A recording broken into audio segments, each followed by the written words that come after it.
My 20s were not sexy.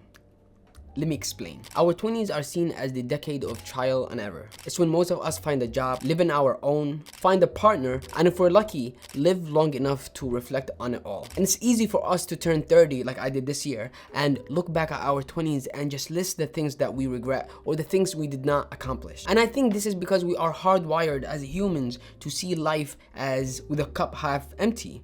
But it takes time and practice to see it half full. So in this video, I want to share with you 4 major decisions that I took during my 20s that can seen as untraditional or unsexy that changed my life. And the last one cost me the most amount of sleep. Number 1 is getting married. And I did not get married last year. I've been married for 7 or 8 years now. I got married the same summer I graduated from college. I was broke, I did not have a job or a place to stay. Everyone that I know advised me to wait at least find a job first. But I was, for some reason, just laser focus on I was going to get married that summer no matter what, and all I had to do was convince my mother-in-law and my father-in-law that was a good idea, and if I did, then I would do it. And for a Yemeni, this is not a out-of-the-box idea for you to get married when you're 21 or 22.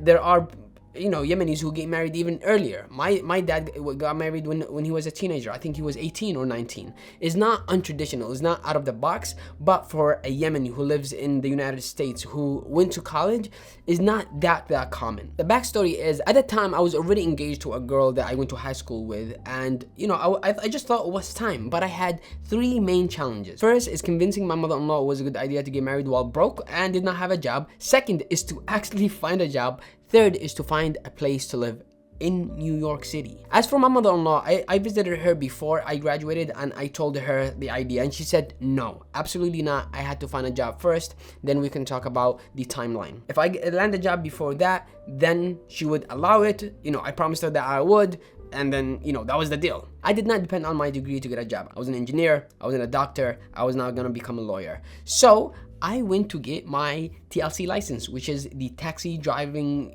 license in New York City, because I wanted a safety net. So for a whole month, I took classes and then I took the exam and I got the license, and I actually have it. Now, to actually start driving, I needed a car. And to have a car or to buy a car, I needed a job in the meantime to save money to buy a car. So what I did, I got a job, and the job was at a retail shop. It was a phone store.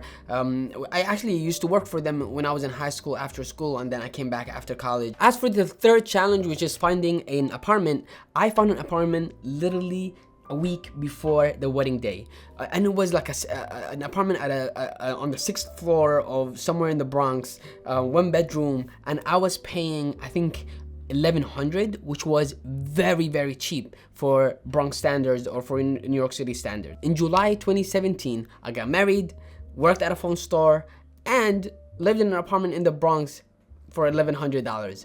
And now, 7 years later, after I left that job and got a job running programs for the Department of Education in the city and getting paid way more than what I was getting paid at the phone store, I think that was the best decision that I made in my 20s. We literally grew together. We were just, young adults who are trying to make sense of what it means to be married and what a relationship means and how to budget. And we would literally spread out my weekly income and decide what we're gonna spend each a pile of cash in, and at the end of the month we will be left with like $50, and we will take that $50 and go to Cheesecake Factory or we're dining in somewhere, and it will be the best $50 we would ever spend for that month. And now that we have more money than we use, we can go to Cheesecake Factory or any restaurant that we want on a weekly basis. It never feels the same. Those few months where we struggled financially and we kept it together and we collected coupons and we were very tight on budget, what are the building blocks for the relationship that we have right now? The second major decision that I made when I was in my 20s was going back to get my master's degree. After I graduated from college, I just found myself writing a lot more. I was passionate about writing while even in college, and I never thought about it to become a thing in my life. And I remember this time, it was maybe 2 months after I graduated, I wrote something that I thought was a short story. Now looking back at it, It wasn't a short story. What I was writing was just chunks of things that were not connected in a way that a story is connected. And after writing that particular piece, I was so inspired by it. I sent it to one of my professors, my previous professors and mentors in college, and he told me, you have to apply to an MFA program. I'm like, MFA program? What is an MFA program? And it was during that time, I was 20 something years old, that I discovered that there are masters in fine arts in creative writing. You can actually go and get a degree in creative writing. I did not even know that when I was in college that was a major. Who does that? So, and basically these creative writing programs, you can get them either in fiction, non-fiction, or poetry. And I was passionate about fiction, felt more freeing for me at the time, and I'm very biased towards fiction because I love it so much. And when I was applying, I had a few constraints. One, I was broke, so I could not pay for the program, so it had to be fully funded on a scholarship or whatever the case might be. Two, it had to be in New York City. I just got married, I just got an apartment, I was not going to pack up and leave. Three, I was working full time, so it had to accommodate my working hours. I couldn't have classes in the morning, it had to all be in the afternoon. And after weeks of research, I discovered that there was only one program in New York City that offered or that met all these constraints. Because it checked all my boxes, it checked a lot of other people's boxes. They had in their website a line where it said, we have about 500 to 600 applicants every semester or every year, and we only take 5 to 6 students. This is not a big program. Because it's fully funded, they keep it very, very, very small. So they had like a 1% acceptance rate. And that year, I was one of the 6 people that got accepted. The lesson that I learned from that experience was that sometimes you have to bet on yourself, even when things don't look that promising. And even if I didn't get to the program that year, I was very determined that I would apply the following year. And actually, after joining the program, one of my program friends, he was a writer with years of experience. He wrote a lot of articles, and he had applied the year before, got rejected.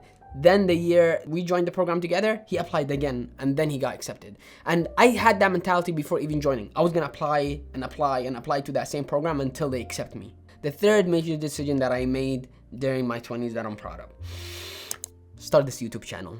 While in the MFA program, I realized that I was in community with people who were passionate about the same thing I was passionate about, who are nerds about books, about writing, about getting stories right. And then after I graduated, that almost disappeared. Yes, we still met, we still shared stories, and we still talked about writing, but it wasn't at the same energy level that it was in when we were during the program. So I thought, if I create a platform to talk to writers and be in community with other aspiring writers, then I will have that sense of community again. So I started a podcast. I would interview writers who are ahead of me in the journey, learn from them, and those lessons will also be beneficial for people who are in a journey level, writing level, and those who are aspiring, who are still trying to, understand where they want to go. And I think I did that for a whole year. I posted maybe 20 episodes, and I discovered 2 things. One, running a podcast to take a lot of time and energy. Every 10 people that I would reach out to, 3 people will reply, 1 person I will schedule. And that just took a lot of time. Then reading the people's work and getting familiar with who they are and writing relevant questions, it was just a lot, and it was consuming a lot of my free time. The other thing that I discovered was through the comments and the emails that I would receive through the episodes, that people were interested, yes, on the writers that I was interviewing, but they were also interested about my journey, what I had learned, and me as a person. So I thought, why don't I just switch to a YouTube channel where I record talking head videos to share what I have learned about writing thus far from my MFA experience, and share my journey as a writer. And this way I'm documenting my journey as well as sharing with others who will benefit from it. This YouTube channel, as small as it is, it has literally changed my career trajectory. 2 years ago, long story short, my boss discovered that I had a YouTube channel and I was posting videos, podcasts, whatever. She asked me to bring my camera and my equipment to the office because she wanted to record a small video about the programs that we were running in the office. We record that video, we post it on Instagram, it gets 12 views. And for 6 months, we would record video after video just talking about our office and what it does, because there was a gap of knowledge about, in New York City with the business and all the noise. what this small office that does a lot with family work in the education world, what was it doing? Eventually, the office opened up a media position, and I applied to it, and I got it. And not only that I got a pay raise, but it literally changed my career. I was running programs before, and now I'm walking around with a camera recording people and interviewing people. Yesterday, I just submitted a mini documentary that I have been working on for the past month and a half. And it's wild. And yes, I'm learning as I'm going. It's been so much fun. And the lesson here that I have learned is that you don't know what one decision will do to your career or your life. You might not see the results of the things that stay with you, that call you to be done. You don't know what they will change. You don't know what they will come out on the other side. And even if I close this YouTube channel because it doesn't grow or nothing happened to it, I've gotten enough benefit out of it in my career to say it was a good decision, a valid decision for me to make. The fourth and final decision. And I might have ranked this even above getting married, but it would not have happened if I did not get married. Was when I was 27, I became a father. And part of me doesn't want to romanticize what being a parent mean. And you have some of these parents who will say having a child is the best thing. It's hard. It's very, very hard. And like I said in the beginning, it costs you a lot of sleep. I have not slept the same way I slept when I was single in a very, very long time.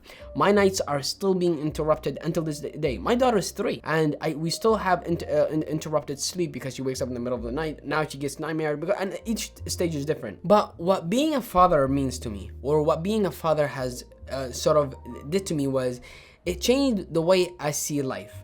I literally right now, I feel enough with my daughter's presence in my life. From my selfish level, it feels like an accomplishment. Oh yeah, I became a father, and I feel complete.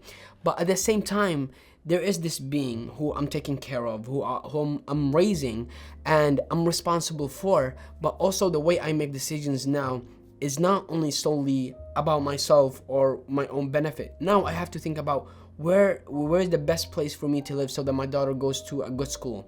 What is the things that I do that I know my daughter will copy me? Because children do not do what we say.